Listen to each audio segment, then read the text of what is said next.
안녕하세요. 구원의 문은 넓어 보이나 실상은 좁고 그 길을 찾는 이가 적다는 주님의 말씀을 마음에 새기는 종 윤성진 목사입니다. 오늘 저는 이 땅의 모든 믿는 아내와 어머니들의 가장 거룩한 눈물의 기도, 그 기도의 끝에서 우리가 마주할 수도 있는 가장 충격적이고도 비극적인 영적 반전에 대한 이야기를 나누려 합니다. 이 증언의 주인공은 남편의 구원이라는 단 하나의 기도 제목을 붙들고 20년의 세월을 눈물로 지새운 한 여인의 이야기입니다. 그녀의 헌신은 살아있는 전설이었고 그녀의 믿음은 모든 이의 귀감이었습니다. 그러나 천국의 문턱에서 그녀가 평생을 위해 기도했던 남편은 문 안으로 들어가고 정작 그녀 자신은 그 문 앞에서 발길을 돌려야만 했습니다. 이 소름 돋는 실화는 우리의 기도가 과연 누구를 향하고 있는지, 그리고 구원의 문을 여는 열쇠가 과연 우리의 열심인지, 아니면 우리가 놓치고 있는 전혀 다른 무엇인지에 대한 하나님의 근본적인 질문이 될 것입니다. 서울의 서쪽 끝, 마포구 망원동의 한 오래된 빌라, 촌에 자리한 저희 망원동 제1교회에는 누구보다 순전한 믿음을 가졌다고 칭찬받던 박선영 집사님이 계셨습니다. 그녀는 교회의 모든 굳은 일을 도맡아 했고 그녀의 얼굴에는 늘 온화한 미소가 가득했습니다. 그러나 그 미소 뒤에는 20년간 단 하루도 마른 적 없는 눈물의 골짜기가 숨겨져 있었습니다. 바로 그녀의 남편 강민호 씨 때문이었습니다. 강민호 씨는 세상적으로 볼 때 참 좋은 사람이었습니다. 성실한 인쇄소 기계공이었던 그는 평생을 묵묵히 가족을 위해 땀 흘렸고 아내와 자식들에게는 누구보다 자상한 남편이자 아버지였습니다. 그는 아내의 신앙을 존중해 주었고 교회를 나가는 것을 막지도 않았습니다. 그러나 단 하나, 그 자신은 결코 교회에 발을 들여놓지 않았습니다.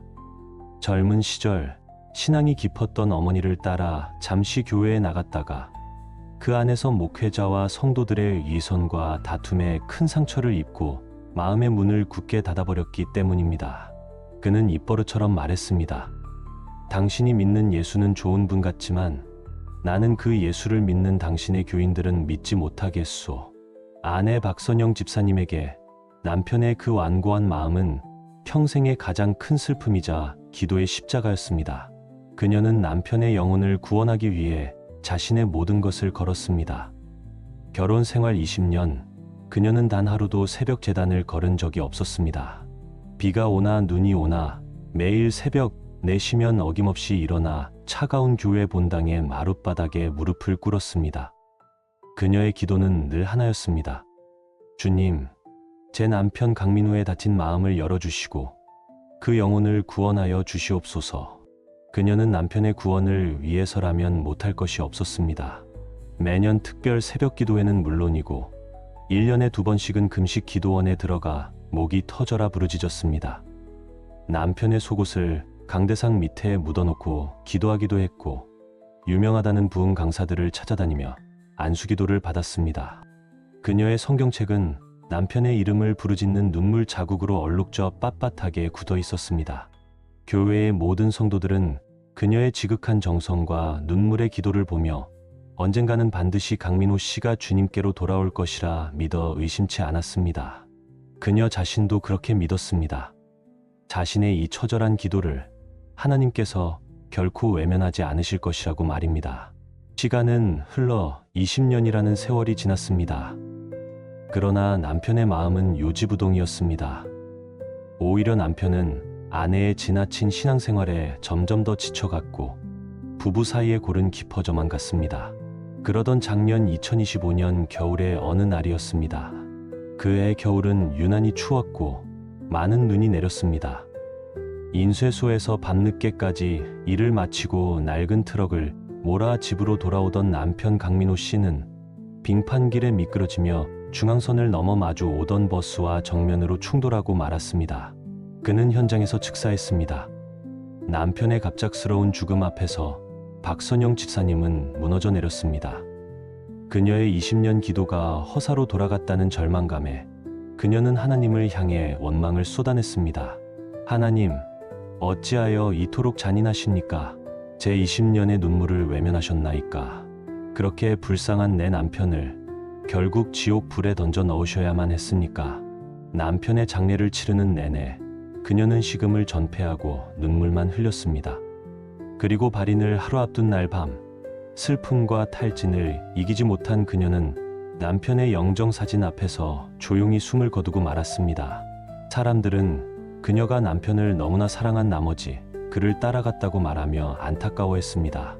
그러나 그녀의 영혼은 그토록 그리워했던 주님을 만난다는 마지막 소망과 남편이 없는 천국에 홀로 가야 한다는 슬픔이 뒤섞인 채 육신이라는 장막을 떠나 영혼의 세계로 첫걸음을 내딛었습니다.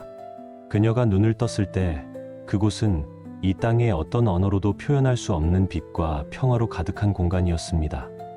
모든 슬픔과 고통이 사라지고 완전한 안식과 기쁨만이 그녀의 영혼을 감쌌습니다. 그녀는 천사의 인도를 받아 눈부시게 빛나는 진주문, 즉 천국의 문을 향해 나아갔습니다. 그녀의 마음속에는 한 가지 슬픔, 즉 사랑하는 남편을 다시는 볼 수 없다는 아픔이 남아 있었지만 그럼에도 불구하고 자신을 구원해 주신 주님을 곧 배울 것이라는 기대감에 부풀어 있었습니다. 그런데 천국의 문이 가까워질수록 그녀의 눈에 너무나 익숙한 한 형체가 보이기 시작했습니다. 문 바로 안쪽에서 빛나는 세마포 옷을 입고 세상에서는 단 한 번도 본 적 없는 평화롭고 환한 미소를 지으며 자신을 향해 손을 흔들고 있는 사람이 있었습니다. 그녀는 자신의 눈을 의심했습니다. 그는 바로 그녀가 지옥에 갔을 것이라 여기며 그토록 슬퍼했던 그녀의 남편 강민우였습니다. 그녀의 영혼은 기쁨과 충격으로 전율했습니다. 그녀는 남편의 이름을 부르며 문을 향해 달려갔습니다. 그녀의 20년 기도가 헛되지 않았습니다. 하나님께서는 마지막 순간에 그녀가 알지 못하는 방법으로 남편의 영혼을 구원해 주셨던 것입니다. 그녀는 어서 빨리 문 안으로 들어가 남편을 끌어안고 그간의 모든 이야기를 듣고 싶었습니다. 남편 역시 눈물을 글썽이며 그녀를 향해 팔을 벌리고 있었습니다. 그런데 바로 그녀가 문지방을 넘어서려던 그 순간이었습니다. 문을 지키고 있던 빛나는 천사가 슬프지만 단호한 표정으로 그녀의 앞을 가로막았습니다. 그리고 그 천사의 뒤편에서 그녀가 평생을 섬겼던 주님, 예수 그리스도께서 나타나셨습니다. 주님의 얼굴에는 그녀를 환영하는 기쁨이 아닌 가장 사랑하는 딸을 떠나보내야만 하는 아버지의 깊은 고뇌와 슬픔이 어려 있었습니다. 주님께서는 그녀의 이름을 부르셨습니다. 선영아, 나의 사랑하는 딸아, 너는 20년간 참으로 많은 눈물을 흘렸구나. 그 모든 수고를 내가 안다. 그러나 너는 이곳에 들어올 수 없다. 주님의 그 말씀은 그녀의 영혼을 산산조각 내는 망치와도 같았습니다. 그녀는 도저히 이해할 수 없었습니다. 평생 예수를 부인했던 남편은 문 안에 있는데 평생 예수를 위해 울었던 자신은 문 밖에 서야 한다니. 그녀는 울부짖으며 주님께 물었습니다. 주님, 어찌하여 저는 들어갈 수 없습니까? 제가 무엇을 잘못했나이까? 저는 주님을 위해 제 모든 것을 바쳤습니다. 제 남편의 영혼을 위해 20년을 바쳤습니다. 그런데 어찌하여 저를 거절하시나이까? 그러자 주님께서는 그녀의 눈을 열어 그녀가 드렸던 20년 기도의 영적인 실체를 비춰주셨습니다. 그리고 그녀의 그 위대했던 헌신이 왜 구원의 문을 여는 열쇠가 아니라 오히려 구원의 문을 가로막는 거대한 걸림돌이 될 수밖에 없었는지 그 세 가지 무서운 이유를 설명해 주기 시작하셨습니다. 첫 번째 이유는 그녀의 기도가 사랑이 아닌 자기 의를 위한 도구였기 때문입니다. 주님께서는 그녀가 매일 새벽 차가운 교회 바닥에 엎드려 기도하던 모습을 보여주셨습니다. 그녀의 기도는 참으로 뜨거웠고 간절했습니다. 그러나 주님께서는 그녀의 마음 깊은 곳, 그녀 자신도 속이고 있었던 중심 동기를 드러내셨습니다. 그녀의 기도 시작은 분명 남편을 향한 사랑이었습니다. 그러나 20년이라는 세월이 흐르는 동안 그녀의 기도는 점차 변질되어 갔습니다. 그녀는 남편의 영혼이 구원받기를 기도한 것이 아니라 자신의 기도가 응답받기를 기도했습니다. 남편의 구원은 그녀의 신앙이 얼마나 위대한지를 증명하는 하나의 트로피가 되어버렸습니다. 그녀는 남편을 불쌍히 여기는 마음보다 그런 남편을 위해 기도하는 자기 자신의 모습에 더 깊이 취해 있었습니다. 그녀의 눈물은 남편을 위한 것이 아니라 자신의 의로움을 확인하는 자기 연민의 눈물이었습니다. 주님께서 슬픈 음성으로 말씀하셨습니다. 선영아, 너는 누가복음에 나오는 바리새인의 기도를 기억하느냐? 그는 성전에 서서 따로 기도하여 이르되 하나님이여, 나는 다른 사람들 곧 토색 불에 간음을 하는 자들과 같이 아니하고 이 세리와도 같이 아니함을 감사하나이다 라고 기도했다. 너의 20년 새벽 기도가 바로 그 바리새인의 기도였음을 너는 깨닫지 못했느냐? 너는 입술로는 남편을 위해 기도했지만 너의 마음의 중심에서는 늘 이렇게 외치고 있었다. 하나님, 저는 저 불쌍하고 완고한 불신자 남편과 같이 아니하고 이렇게 매일 주님을 위해 눈물 흘리는 의로운 자임을 감사하나이다. 너는 너의 기도를 통해 남편을 살리려 한 것이 아니라 남편과 너를 분리시키고 너의 의로움을 드러내려 하였다. 너의 기도는 사랑의 다리가 아니라 정죄의 칼이었다. 두 번째 이유는 그녀가 남편의 구원이라는 우상을 섬겼기 때문입니다. 다음으로 주님께서는 그녀의 일상의 모습을 보여주셨습니다. 그녀의 모든 삶은 남편의 구원이라는 단 하나의 목표에 맞춰져 있었습니다. 그녀는 남편에게 복음을 전한다는 명분 아래 남편의 모든 삶을 통제하고 정죄했습니다. 남편이 동료들과 술 한 잔이라도 마시고 들어오는 날이면 그녀는 그를 지옥에 갈 죄인이라며 밤새도록 비난했습니다.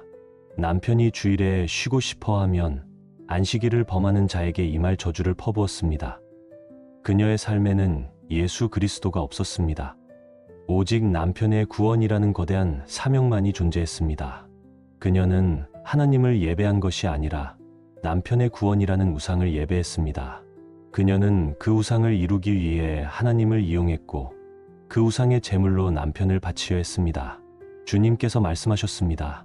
선영아, 십계명의 첫 번째가 무엇인지 아느냐? 나 외에는 다른 신들을 내게 두지 말라. 너는 너를 위하여 새긴 우상을 만들지 말라. 너는 남편의 구원이라는 거룩해 보이는 우상을 만들어 너의 마음 가장 깊은 곳에 세워두었다. 그리고 너는 나보다 그 우상을 더 사랑하고 더 의지하였다. 너의 삶의 주인은 내가 아니라 너의 기도 제목이었다. 너는 나를 섬긴 것이 아니라 너의 소원을 섬겼다. 그러니 어찌 나의 나라에 들어올 수 있겠느냐? 세 번째 이유는 그녀가 구원의 주권이 하나님께 있음을 믿지 않았기 때문입니다. 이것이 그녀가 천국 문 앞에서 거절당한 가장 근본적이고도 비극적인 이유였습니다. 주님께서는 이제 그녀가 그토록 궁금해했던 남편 강민호 씨가 어떻게 구원을 받았는지 그 비밀을 보여주셨습니다. 남편 강민호 씨는 빙판길 사고 직후 아직 숨이 끊어지기 전 짧은 순간 동안 깊은 영적 체험을 했습니다. 그는 자신의 평생이 주마등처럼 스쳐 지나가는 것을 보았습니다. 그리고 그는 자신의 삶이 아내의 기준에서는 죄악투성이었을지 모르나 나름대로 정직하고 성실하게 그리고 가족을 위해 헌신하며 살아왔음을 보았습니다. 그러나 동시에 그의 마음 깊은 곳에 자리한 교만과 이기심, 그리고 하나님을 향한 완고한 불신이라는 근본적인 죄악 또한 보게 되었습니다. 그는 자신이 이인이 아님을 깨달았습니다. 바로 그 절망의 순간 예수 그리스도께서 빛 가운데 그에게 나타나셨습니다. 주님께서는 그의 죄를 책망하지 않으셨습니다. 대신 지난 20년간 그의 아내가 흘렸던 눈물의 기도를 보여주셨습니다. 그러나 주님께서는 그 기도를 그의 아내의 공로로 보여주신 것이 아니었습니다. 주님께서는 그 기도를 아버지여, 저들이 하는 것을 알지 못하나이다. 저들의 죄를 사하여 주옵소서라고 외치셨던 십자가 위에 당신 자신의 마음과 사랑의 연장선으로 보여주셨습니다. 강민호 씨는 그 순간 깨달았습니다. 아내의 기도가 때로는 자신을 비난하고 정죄하는 칼날 같았지만 그 근본에는 자신을 향한 포기할 수 없는 사랑이 있었음을 말입니다. 그리고 그 사랑의 근원이 바로 지금 자기 앞에 서 계신 예수 그리스도의 십자가 사랑임을 깨달았습니다. 그는 그 순간 자신의 어떤 자격이나 노력 때문이 아니라 오직 자신을 위해 울어준 아내의 사랑 속에 담긴 예수 그리스도의 대속적인 사랑, 그 값없는 은혜를 믿음으로 받아들였습니다. 그는 마지막 숨을 거두며 생애 처음이자 마지막으로 마음속으로 고백했습니다. 주님, 저 같은 죄인을 용서하시고 받아주십시오.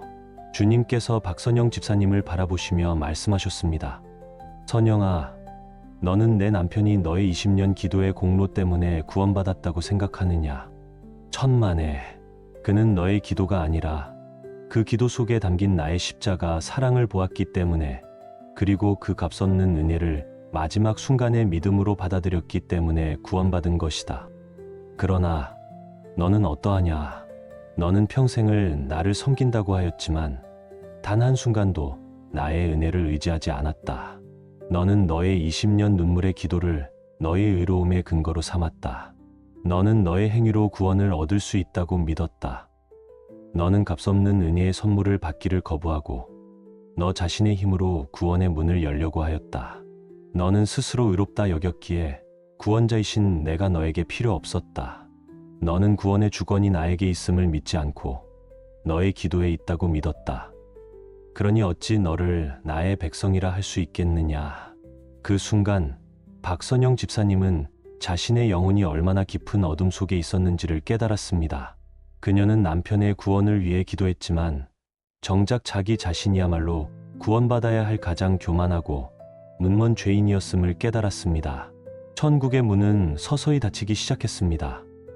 문 안에서 그녀의 남편 강민호 씨는 눈물 흘리며 그녀를 바라보고 있었습니다. 그의 눈빛은 아내를 향한 원망이 아닌 진리를 너무 늦게 깨달은 아내를 향한 깊은 연민과 안타까움으로 가득 차 있었습니다. 사랑하는 성도 여러분, 오늘 이 증언이 우리의 심장을 치기를 원합니다. 우리의 기도는 누구를 위한 것입니까? 우리의 헌신은 무엇을 위한 것입니까? 우리는 은혜를 의지하고 있습니까? 아니면 우리의 행위를 의지하고 있습니까? 주님께서는 우리의 많은 눈물과 헌신보다 우리의 상하고 통회하는 심령, 그리고 오직 예수 그리스도의 십자가 공로만을 의지하는 단순한 믿음 하나를 원하십니다. 오늘 우리의 모든 종교적인 의의 옷을 벗어버리고 벌거벗은 죄인의 모습으로 주님의 은혜의 보좌 앞에 나아가게 되기를 주님의 이름으로 간절히 축원합니다.